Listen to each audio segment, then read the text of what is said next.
A big month coming up for Sports Business Journal. Of course, we have the Sports Business Awards in New York in about 3 weeks, but we also have Force.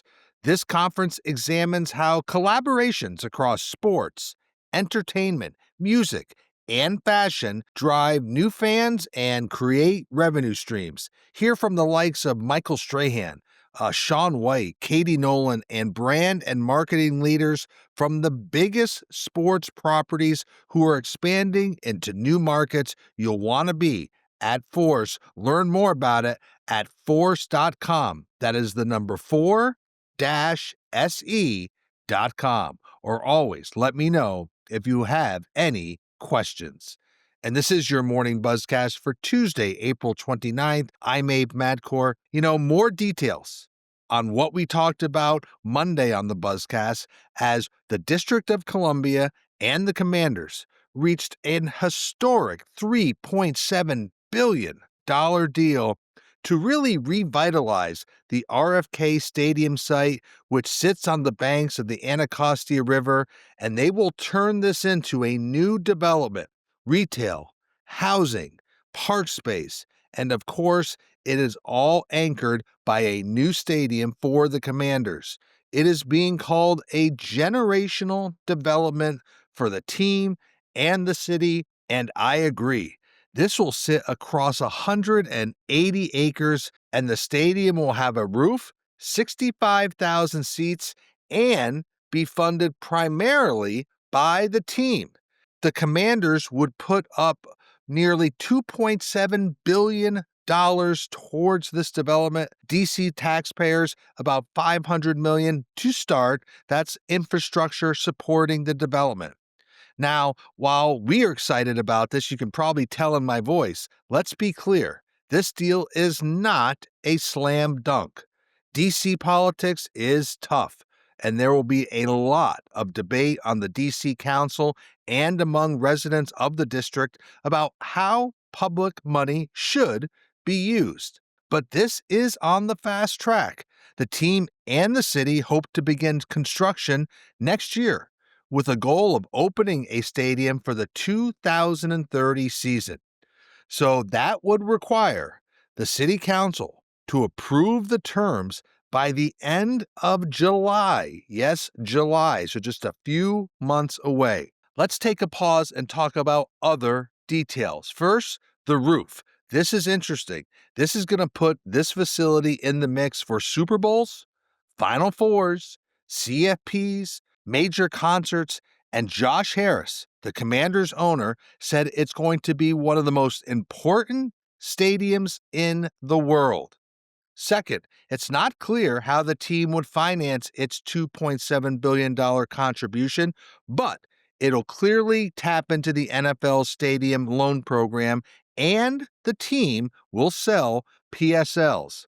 The city of DC will own the stadium and lease it back to the team, and there's so much else to this development. There's a sportsplex with track and field, gymnastics facilities. There's a lot of park space, and so city officials contend that this deal, when compared to other NFL stadium deals, is a big win for the city. So why do they say that?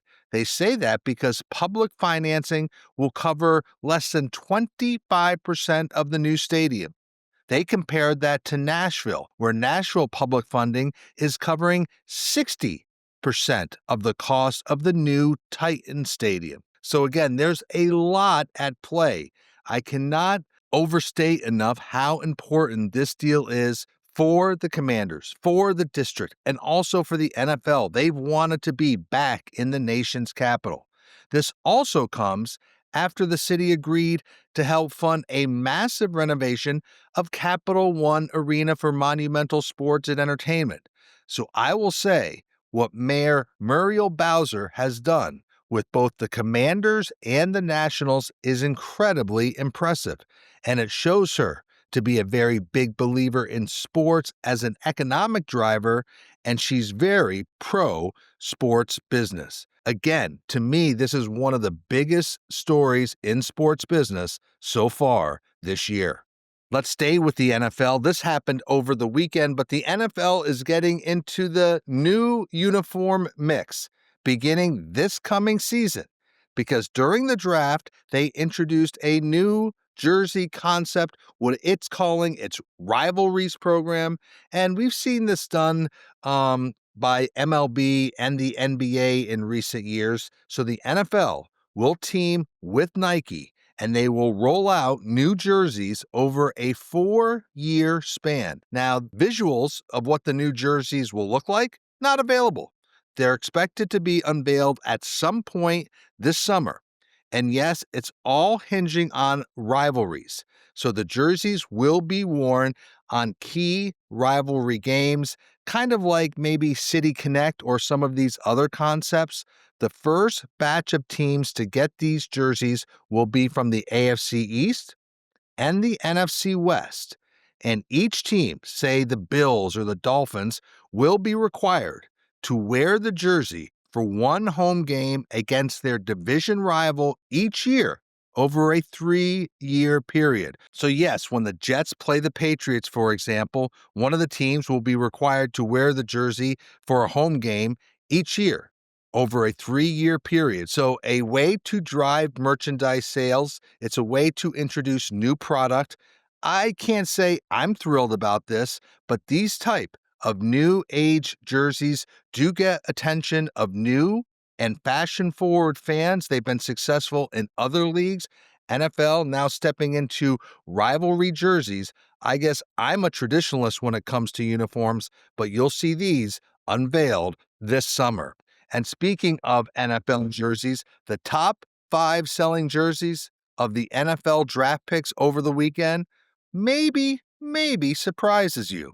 The top selling jersey over just a few days, Travis Hunter's number 12 jersey with the Jags is number 1. Cam Ward's jersey with the Titans is number 2. Shadir Sanders with 00 as a number and the Browns is number 3. Number 4 is the Raiders' Ashton Genty, and number 5 is the Panthers' T-Mac Tetaroa McMillan. So those are the top 5 jersey sales in the NFL stemming from this weekend's draft. Let's move on. We talk about the WNBA expansion markets a lot. And right now, the city of Boston, not in the mix. Commissioner Kathy Engelbert said on Monday the W has not received a bid from any group trying to put a franchise in Boston. Now, Boston has been thought to be a prime destination for a W franchise. Remember, New England does have the Connecticut Sun, who play at Mohegan Sun in the state of Connecticut, and that team does well. Remember, they played a game at TD Garden last year against the LA Sparks, sold out TD Garden. They will also play at TD Garden this year and face the Indiana Fever. So while no disrespect to Connecticut, there has been buzz that Boston would almost be a stronger WNBA market. A group led by Donnie Wahlberg and Michael Carter-Williams has been working on a bid for an expansion team. It's called the Boston Women's Basketball Partners. And of course, the Connecticut Sun are opposed to any other W franchise in New England, and that makes sense. But I've talked to some sources in the area, and it's been floated by more than one that the Sun, ideally, could relocate to the bigger Boston market, which would be ideal for the WNBA, and some people think the city of Boston. I'm sure the Connecticut Sun disagree with that premise wholeheartedly, but an issue to watch as we look at the WNBA and future expansion. You know, if you've ever been to the U.S. Open, that great tournament at the end of August in Queens, you know what a revenue machine it's turned out to be. It's just an incredibly successful 3-week event, and the latest numbers prove it again. Take a listen to this. Operating revenue for the 2024 U.S. Open, which just ended last September, was up almost 10%, hitting nearly $560 million. Over 3 weeks, $560 million it brought in. The 2020 edition, of course, that was held without fans during COVID. It brought in $180 million. 4 years later, top line revenue is nearly $560 million. And to put it all in perspective, the 3-week U.S. Open represents about 90% of the total revenue of the U.S. Tennis Association. So it's such a revenue driver. And so as we break it down for your edification, for the 2024 U.S. Open, ticket revenue, $208 million, sponsorship revenue, $130 million, hospitality, $83 million, and broadcast revenue at about $145 million. Why do I break it down that way? To show you the influence and the importance of ticket revenue. Ticket revenue still drives major events. By far, the biggest revenue stream for the U.S. Open was in ticket revenue. It's just an amazing revenue generating event, and it's still growing. Do you recall who gave your commencement speech when you graduated from college? I know I can't remember, but this year, expect to see sports personalities offer their advice to graduating classes. Here's an example. Derek Jeter, he'll give the commencement at the University of Michigan. Simone Biles at Washington University in St. Louis. Katie Ledecky at her alma mater, Stanford. Mia Hamm at North Carolina. Grant Hill at Duke. Carmelo Anthony at Syracuse. One I'd love to hear, Larry Fitzgerald Jr.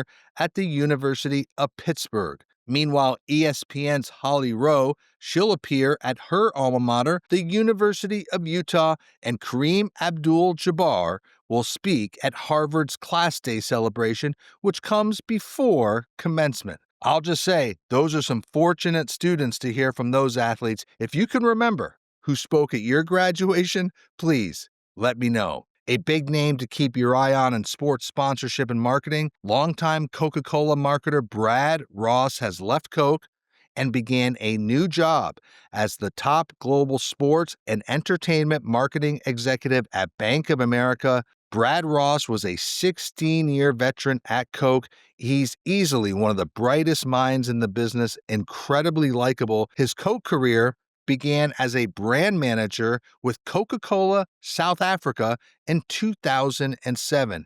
He joins B of A, which has such a big sponsorship portfolio. Remember, they did a deal with FIFA for the World Cup, the U.S. Soccer Federation.